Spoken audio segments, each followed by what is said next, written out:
So apparently, Savannah Pancake, Savannah, I think her name Dexter or something like that. Rather watch Dexter's Laboratory. Anyway, I digress. Has a podcast, and she had BRABO Lizard on there. Ain't never been a gator. Gator ain't never been about that in any way, shape, or form. She had him on the podcast, and they started to talk crap about Ryan Upchurch. Let's take a look at this foolishness. Don't forget to hit the like button, share the video as well, drop some comments. Also, sign up for channel memberships if you're able to. Helps out the channel a lot, and it gives you access to bonus and early content. Let's get into it. This is nasty work already. The first time I heard of Church and Johnny Cashville Rehabs, what we call him, whatever, he'll hopefully he remembers this, but he was telling me about, because Tubbs, one of our mutual friends with Church, was managing Church at the time, right? So when Rehab told me about Church, it seeing what he was doing was like triggering. Like, it's the same Code 4 shit. That shit's corny. Me and Church got on the phone with each other back then. This is like 10, 12, whatever long ago, when he was first coming up. And I remember looking at it and going, this guy's got 20,000 followers, or whatever the fuck it was at that time, right? He was up and coming. He was doing good.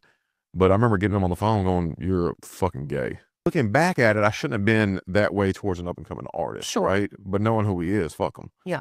But country rap, explain this shit, bro.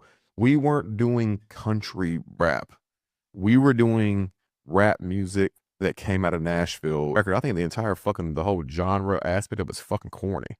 Yeah. You know, I think labeling stuff, I think it's Southern flair to music. Mm-hmm. A good song is a good song no matter what genre it falls in. Yeah. But they've made it fucking corny. So when I met you, you had just come off of taking a break from music. So how did you, like, was that just your only conversation with Ryan and then it was done? How did you meet? Yeah, that was where probably 2014, I'm guessing. And then that was it? Yeah, that was it. Okay. I left music for a couple reasons. One, I wasn't disciplined enough and patient enough at that time to ever be able to make this into a business. So I went and got a job, right? I was working for a roofing company, and I just kind of gave up on music. I mean, you still write and stuff, you know, you still have songs that I still put out, but I stopped doing it. You know, there's just songs that are sitting in the bank. But I needed to learn discipline. I needed to learn structure, a lot of things that I was sporadic with, you know. If I had 10 grand that came in, and you can bet your ass 9,800 of it's gone by tomorrow, we're going to figure out something to shake something loose, right? Even the church aspect of it, I didn't really, like, I'd heard of him. Mm-hmm. Like, okay, that's dope, because Tubbs, we were close. Yeah. Like, you tell me about it, but I didn't give a fuck. Yeah. You know, there's nobody can say, oh, you were trying to get a song with Church pre-Savannah, or you were trying to get a song with Adam pre-Savannah. I didn't give a fuck. I was like, somebody was cool, they're cool. Yeah. When you came on the scene, like the Katy shit, right? As on the music executive side, right? The thing that separates people that are successful and the people that aren't is you're willing to take a risk. You know what moves to make. We knew you could sing, knowing you could rap, because you could stay on rhythms on different songs. I'm like, it's something's there. It was putting the pieces together, right? At the same time, the Katy shit with Church was happening. This is the first I'm starting to realize what's going on. So I'm like, oh, okay. So being loyal to Nashville, right? Being loyal to Nashville, I'm like, Katy, bitch is lying. Yeah. She's lying. Well, and I thought the same thing. Yeah, it was like everybody thought the that. more we started talking about it, I was like, and the thing here is, like, within what, 4 days, 5 days of being at your house, we're sitting in the studio every single day. I'm telling you my entire life story. Mm-hmm. This is when Cinderella was wrote. This is when Remember Everything was wrote. This is when I'm literally... Another Story was wrote. Yeah, Another Story was wrote. Half of my first album was practically wrote and partially recorded while Raise Hell was in the process of becoming a thing. Right. And I say that to let viewers know Gator knew my past at this point as much as I could, you know, put into words. You had told me your stuff about, like, the essay stuff and other stuff, but I knew that stuff genuinely bothered you, right? And then this is like the first time in my life, honestly, right, that I'm hearing somebody that's, you know, I might have heard it a few times before, but I'm like, okay, this is what's going on. Like, some people have been through this stuff, not just on TV and stuff. So I'm like, okay, that's weird that people would do that anyway. Um, and then you got this fucking girl over here, and I feel like she's lying over somebody from our town. You know, because the Nashville's gonna stick together at the end of the day. That's how it was. Yeah. It ain't like that now, but back then, you know, we all fought for each other because we had, you know, it was whatever. But I'm like, this is a situation. I wish somebody would shut this bitch the fuck up. I wish somebody would shut her up. You have a voice of somebody that's actually been through it versus what we thought at the time. This person's faking going through it. Yeah. That's how Raise Hell happened. But before that, our angle wasn't that people think, oh, that's just, it was just find a girl that can rap to diss her. No. We had half of an album done before that shit even fucking jumped off. Yeah. You know? And then you diss Katy, right? And I know we shot the video. The song was recorded. And it was still some hesitancy on both sides. Like, do we do this? Do we not? You know, whatever. Until she fired off her diss. Correct. And it was, okay, now it's all, let's go. Yeah. You know, we'll fire off. Whatever. The song came out, but everything changed. I remember outside of Jelly, really, nobody was giving me any kind of flowers, any kind of help, any kind of fucking support, everybody was any calling. kind of fucking nothing. Everybody was calling. No. Before you. Oh, yeah. Before you. It was, oh, that dude's back. Nobody had talked to you. Let's leave him alone. I mean, people would check in. Jelly was there. Yeah. People would check in, right? But nobody was, you know, whatever. It was like, it's saying, okay, I mean, you need a handout, or I mean, that whole vibe. I'm like, who do y'all think you're talking to? Because I had whatever. I did a lot for that music scene over there, you know. When you came out, they're like, oh, first it was like, who is this girl? Who is this? Oh, they're tied into this. Oh, and then the phone starts fucking ringing. Yeah. I'm like, which we knew was going to happen. Yeah. We knew, I'm like, this is what's going to happen. This is how Nashville moves. Nashville's also fuck shit sometimes, you know? This is how Nashville moves. I'm talking about like the genre, not the genre, but like the music industry. And everybody started calling, trying to figure out what was what. And you were the pretty girl that was new. So there was dudes calling like, is she single? Is she, oh, can we get on her second? Fuck you. Well, that's not what it was then. Now you can say that because we're married, but sure, but this is real. The thirst trap was real. Yeah. You know? It was. And then you start dissing, and everybody's got a motherfucking opinion. And what people didn't realize, I didn't need nobody's fucking opinions. Yeah. There was one, okay, so everybody was calling. Everybody was calling, but everybody was hesitant outside of Tubbs. I still have that phone call. I was recording, not in a weird way. He wasn't saying anything bad, but just out of like excitement and like, oh, he's so excited or whatever.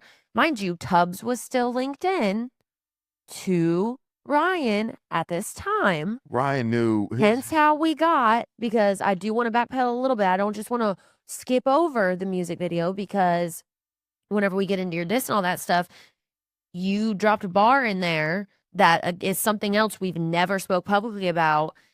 Ryan tries to act like, or he stated later on in my career, he had no idea who I was, no idea what was going on, but yet I have his literal Can-Am in the Raise Hell music video. Tubbs was at the music video. Justin Time was at the music video. Like, there were so many people that were involved. He absolutely knew what was going on. Music video for Raise Hell was the first time I saw Justin since I dissed him. Yeah. You know, I remember that. Ended up being cool. But Church 110% knew about the fucking record. For sure. Right? Gave Tubbs the Can-Am. He knew about the song. Me and Alan, right? Church wanted to meet up from what Tubbs says, which either Tubbs is a liar or Church is, and Tubbs don't really lie. So take that how you want it, well, right? You know, Church says everybody. Me and Alan went to Panama City because Church was going on vacation, right? He's like, well, Church wants to meet you. Yeah. Church wants to meet you, all that stuff. All right, cool. Me and Alan, like, as you know, as country as we're not, we loaded up a fucking kayak and we're like, if we're going to Panama City, we're going shark fishing, no matter what this shit is. That was our number one thing. We're riding the SLA with a canoe on top of it. With sharks telling me this. We get down there and we go on the beach. Tubbs is there. Church is in his hotel room or whatever the fuck that was. And we're fishing, you know, kayaking the bait out 100 yards, 200 yards in the middle of the night, dropping it off. Like, we're fishing. I never saw Church on that trip. He never came out of his hotel room. That right? doesn't surprise There would be no reason for him not to come out, you know, but he just never came out. I'm like, that's some fuck shit, right? And as soon as we left, I remember somebody posted a story or church did where he was outside the room. I'm like, 5 minutes after we leave, that was just weird shit. So that started the like, okay, this is awkward. Yeah. Right? Like we drove up there to see you, you know, but still go fishing because it was, you know, at that time the sharks come real close to whatever. People that know fishing, you know. Yeah. And he didn't come out of the room. That was weird. That's after Raise Hill or right before, one or the other. He for sure knew about Raise Hill. Yeah. For sure. What I wish would happen in this whole situations is that the artists are scared to be in the room with the other artists. That's the problem. But he could sit right here. I could sit right here. You can hook up a fucking lie detector machine and we'll go. Let's talk. I'm not lying. I have no reason to lie. That was awkward, but you knew about the song when it came out. Finally, somebody supporting. Without that song, do I think that people would have still believed his story? Yes. I think they would have. No, excuse me. I thought you were going to say something else. Not believed. Hounded on it. I don't think people would have consistently brought it up as long as they had or continue to do so after I stepped on the stage. Raise Hell rebirthed it. It made it a bigger situation than it was. Correct. And it, not completely annihilated Katy, but it really hurt her. For sure. And yeah, I mean, it's not that they wouldn't have believed him. I just think it would have died off because he moves on to the next victim. The next. GATOR, more so known as Jelly Roll's goon. All the connections is making a lot of sense now. It's crazy. Jelly Roll's goon, he's sitting here with pancakes, reminiscing about the days before he was super trash. And how, oh no, it was already a plan to have your career as a singer. We just capitalized off of Katy Noel and try to, you know, push your name in there just because we wasn't trying to get near Upchurch. That's exactly what you were doing. Now you're playing stupid. Or are you playing? I don't know. Can't call it. Try not to judge people like that. Try not to judge people. But in my personal opinion, I think that these clowns definitely were trying to use Upchurch now than after Upchurch. Just the way that they talk about him is just like such envy. It went deeper into some other topics too. We're going to speak on that, but I wanted to just speak on this one topic specifically during this portion. Tell me what you think down in the comment section. Hit the like button. Share the video as well. Also, check out memberships if you're able to. Also, check your subscriptions. Make sure you're still notified when everything's released. There's this common misconception that a lot of people have thinking that mainstream only has like one way of trying to manipulate fans and the masses and audience. There's a plethora. There's a lot. And I think that McDonald is one. I don't know how many times I could say this. It's not like I'm trying to convince anybody or dictate anyone's opinion. It's just so obvious. All the things that he says that he's against, right? Whether it's being anti-industry, going against the system, anti-demonic energy, you do all of that. You put it right into like the audience's face, and then got your, like, I guess you could say super fans or people that's just blind and want to believe whatever the hell you feeding them, just pushing and going after anyone who questions your agenda, right? It's almost as if like Big Brother never used people to infiltrate the common ordinary people and manipulate them and convince them that they have those same beliefs, just to later on reveal that they were a part of the nasty system all along. People want to act like that's not a thing. It is. It's very much a thing. But people like Tom McDonald, they're very good at hiding it. Or you could say that they built up enough of a solid following to where they don't care. He could be caught red-handed, blatantly files that say, he lied to you. They'd be like, Philly, you just a hater. Like, my comment sections is filled with people calling me racist, which is stupid for so many reasons. I wasn't that when I reacted to all his music videos, right? He also wasn't copyright striking me to oblivion when I was speaking more positive on him, right? You got people saying all those things. You got people saying that, well, for one, just not even anything about what I'm speaking on, but more so personal attacks, which is the internet. Is what it is. Care about that, right? You get excuses, get people just blatantly ignoring facts. He's not American. Oh, but he went here.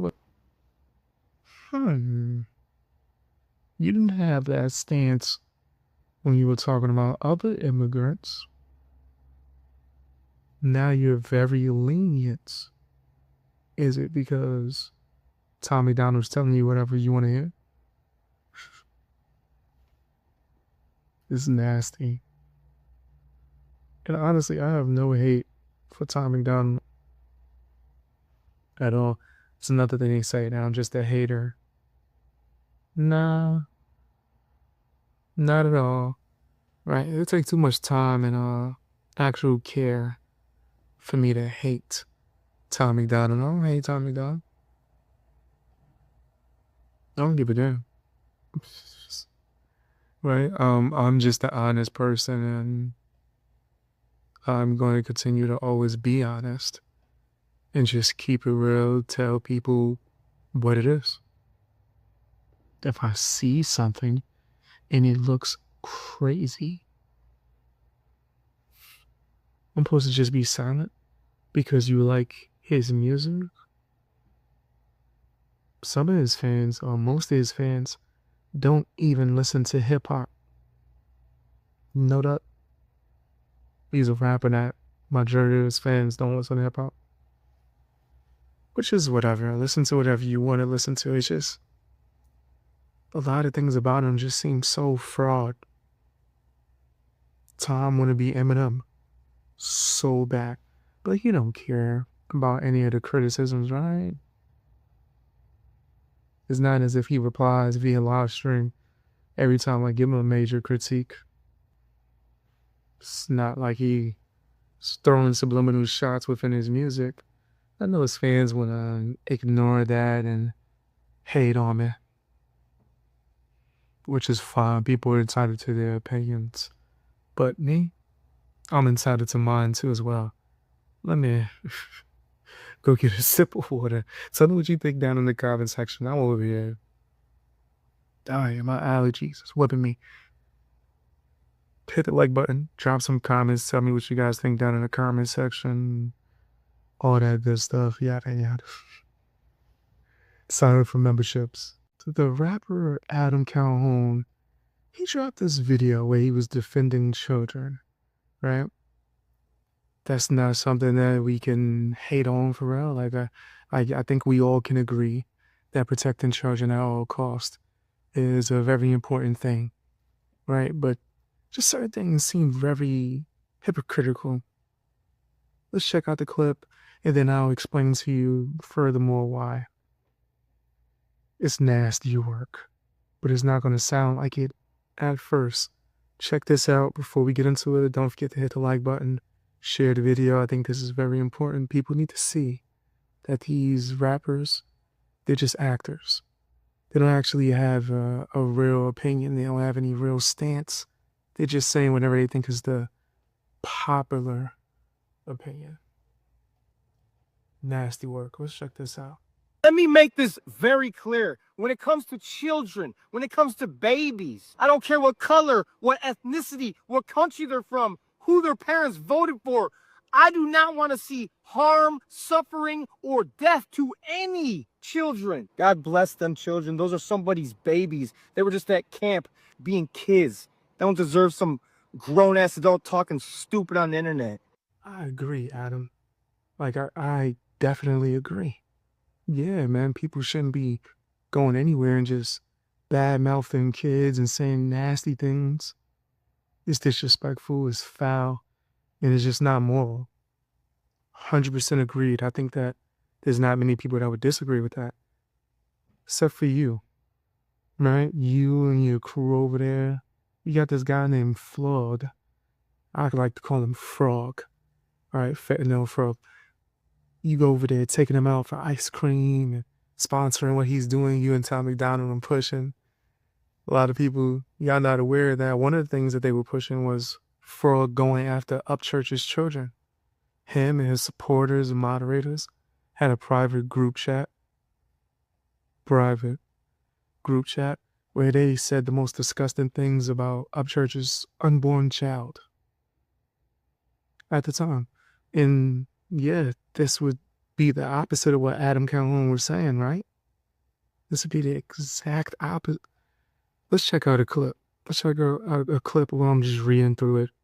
It's nasty work. Couldn't imagine a better Uncle Daddy too far. Wow. Well, I don't know. She was my sister when I kissed. Wow. Wow. So that's what you want to insinuate about Upchurch behind the scenes, but then say in front of the scenes is all good. I'm exposing it all. Share my videos, guys, especially the ones on my reaction channel. I'm exposing it all. I hate fake stuff like this, and this is fake. This is so fake. This is so fake, bro. Wow. That's a nasty insinuation. His aunt, mama, uncle, daddy will be grandparents. Yo, so that's not, it sounds like they disrespecting Southerners. That sound like, wow. Okay. If that's how you feel, that's how you really feel, Flawed. Wow. Why didn't you say it with your chest? Oh, because you're a bitch. That hides. Okay. Got you. I might as well leak the receipts of him running from the debate with me. I might as well just put those out. Jeez, we need Upchurch, crotch goblins. Like I needed a blank hole on my elbow. Yo, why you, come on, bro. Wow. And you're okay with that, Lord? You okay with your fans coming at his children like that? What's wrong with y'all? That's what his audience like to do. They like to attack babies. You know, that's what Flawed Zilla's audience likes to do. Tom, is this who you backing? This is because he's like propping himself up like the Tom defender. Is this who you backing? This is what someone who talks about people's children like this, right? Oh, okay with it going on in their little private groups. That's supposed to be a hip hop talk. What this got to do with hip hop? His children? Like promote his album on his platforms, probably admitting extortion. Wow. Blackmail and extortion's a nasty accusation, Flawed. You sure you want to make that accusation? You sure, fam? Yeah, this is nasty. They're being disgusting as hell in this chat. Publicly admitting extortion? Wow. Blackmail is such cowardly Islam. This is crazy. Foul. Disgusting. Sick. These people have been going at the Upchurch in some of the most nasty ways. But then whenever he roasts him, cracks some jokes, maybe even says something in a diss song, they lose their mind. And then that gives them, in their twisted brain, some kind of right or, I guess, reason of, hey, look, I was right to do this. I was right to harass Upchurch. I was right to go beyond just music or go after him as a content creator. No. Me going after his personal life, I was right because he roasted me. What's wrong with people? Like, for real, like, there's a lot of sickos out here. And people were saying I was wrong for calling it out and exposing it. First, they said it wasn't a thing. And then when I showed the receipts, they started going after me.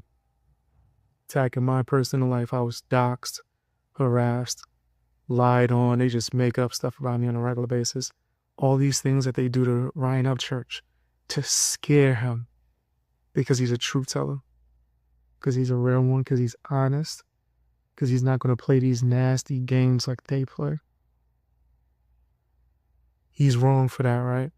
They make it seem like he's evil for not wanting to sell his soul. Well, that's something that 100%, I think me, Upchurch, all the Creek Squad, Fang Gang, right? All the truth tellers, people that's real. I think that we all align on that we not selling our souls for nothing. We gonna stay with the truth. Honesty over everything when it comes to this disgusting industry. But that's just my personal opinion. Tell me what yours is down in the comment section. Hit the like button. Share the video as well.